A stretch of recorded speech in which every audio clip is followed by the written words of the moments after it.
پیغمبر صلی الله علیه وسلم د مسلمانانو حضراتو لکم مثال د په یو بدن سره ورکړل، لکه یو بدن یا یو امارت وي کنه، د یو بل شکی پختګي کوي.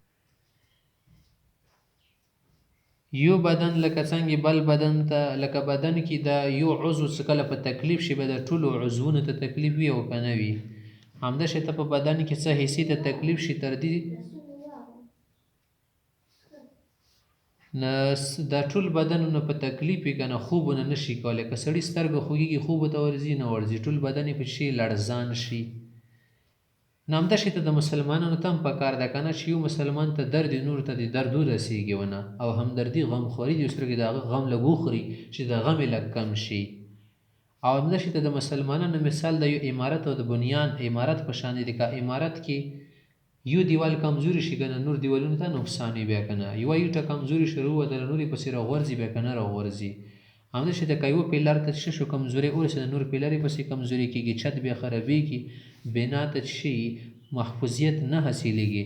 همداسې ته مسلمانانو ته هم پکار ده چې دا د یوه بدن مشان دی او د یوه عمارت په شان دی، خپل منځ کې چې اوسي ټینګ به اوسي، مضبوط دې اوسي او د یو بل نه د دفاع وکړي، یو بل دې مه پرېږدي د بل چا په رحم کرم باندې چې هغه ونه څه جوړ کړي لقمه ونه جوړه کړي او ویې خوري. او بل خصوصي طور باندې د خپل منځ کې یو بل باندې رحم وکړي او یو بل باندې د مهربانۍ ولا سلوک وکړي، د یو بل عزت نه دې لرې اوسي او د یو بل عزت ته د کرم د عزت او د تعظیم په نظر سره وګوري. همدې په باره کې پیغمبر علیه الصلاة والسلام فرمیلی دی: وعن ابي موسى رضی الله عنه قال قال رسول الله صلی الله علیه وسلم المؤمن للمؤمن کالبنیان. یو مسلمان د بل مسلمان د په داسې لکه یو ګر یا یو کور یا عمارت وي کنه، یشد بعضه بعضا، څه دا یو بل سره مضبوطی کنه، د یو بل مضبوطواله په یو بل باندې ایښي، که لاندې سي کمزوري شي باندې به کمزوري، که باندې کمزوري شي لاندې به پیدا نه کوي.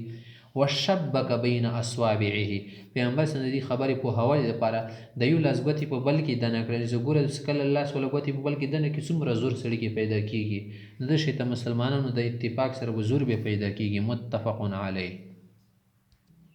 او بل حدیث کې پیغمبر صلی الله علیه وسلم فرمایي: وعن النعمان بن بشیر رضی الله عنهما قال، نعمان صاحب دا روایت کی، قول رسول الله صلی الله علیه وسلم، آپ علیہ السلام فرمائی: مثل المؤمنین فی توادهم وتراحمهم وتعاطفهم.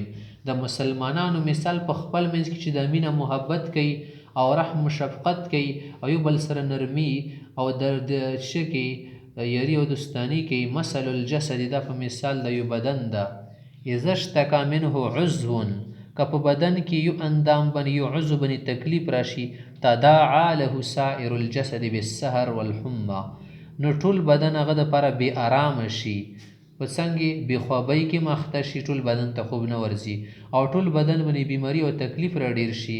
لکه څنګه یک یو عضو ته تکلیف وي، دا شی ته که یو مسلمان ته تکلیف وي نور مسلمانان دې پې ودرېږي، هغو له دې تکلیف شي، هغو د پې بیداره شي، هغو دې په غفلت او خوب او بېرحمي او بې احساسي مه کوي بلکې احساس دې وکړي د دې خبرې. متفق علیه.